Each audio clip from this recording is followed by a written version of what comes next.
Thank you, Caroline. Well, it was in the middle of this recount. It's 6:05 in the morning. I'm barely awake. I'm bleary-eyed looking at the daily papers to see what they did to us this day when the phone rings. And I dashed to it because my wife's still sound asleep. Said, "Hello, is this Secretary of State Sam Reed?" I said, "Yes, it is." "You're on the air with Hot Talk Radio. We have Sam Reed, Secretary of State. Fire away. Any question. My mother-in-law didn't get her absentee in Issaquah. I want to know what you're going to do about it, you know."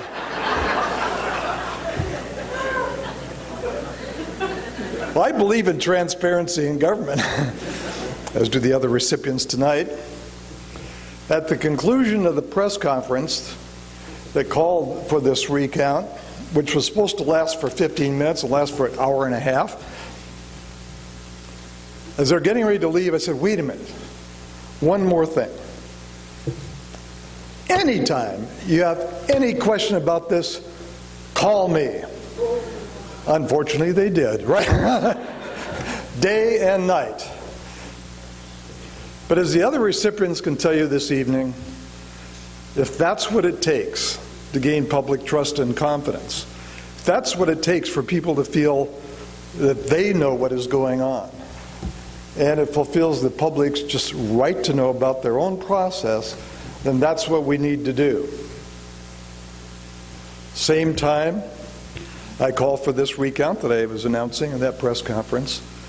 And one of the decisions I made, which should be pretty obvious, right, is this is a recount. We're not going to go back on the absentee ballots that were thrown up because they were late or because of bad signatures, all that. We're going to recount the ballots that are legitimate. With the one exception is if the county governments who do the elections in the state of Washington made the mistake, then obviously a voter shouldn't be deprived of a vote if you can be sure it is a correct ballot. Well, the Democrats sued me because they were behind. And took me all the way to the state Supreme Court. We won a unanimous decision. You know, they were angry with me. I was just doing what I thought was right. Well, the Republicans, on the other hand, were, "Hey, that's my boy," you know, and filed an amicus brief in support of me, and boy, they couldn't have patted me on the back more when all of a sudden things began to shift. And it looked like the Democrats. Guess what? The next week, the Republicans sued me. Basically the same issues. Went all the way to the state Supreme Court. I won a unanimous decision. Now the Republicans are mad at me. And this unfortunately got to the point where where the Seattle Times, on the front page of the story where a very good friend and a political ally for a long time in my state steering committee had sent an email to me, which was between me and him, and I never said a word, where he just lacerated me. He was so upset with me for being a traitor to the Republican Party, for, you know, that, and he said, "This is the last time I ever got," well, guess what? This ends up on the front page of the paper.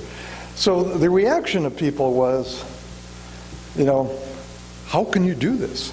How can you take that? Because I'm getting beat up on both sides and everything. And my reaction to that, and one I think the governing magazine recognizes, I think, of as public officials, is if you can't take it, if you can't make a decision, which is the right decision because you may tick off your own friends, you shouldn't be in public office.